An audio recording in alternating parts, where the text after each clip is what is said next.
गडचिरोलीत कोट्यावधीचे धान सडण्याच्या मार्गावर. अहेरी तालुक्यातील कमलापुरातील प्रकार. महामंडळाच्या नियोजन शून्य कारभारामुळे शासनाला कोट्यावधी रुपयांचा फटका.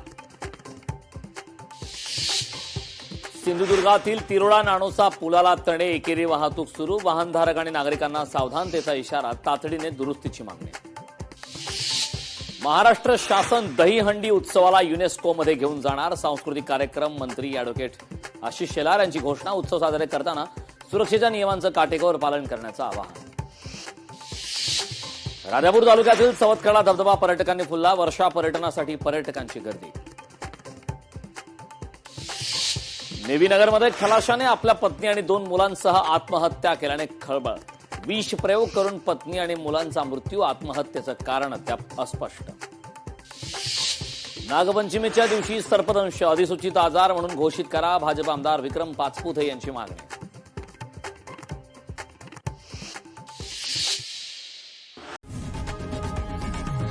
लोकशाही मराठी ऐका, पहा, जागरूक रहा.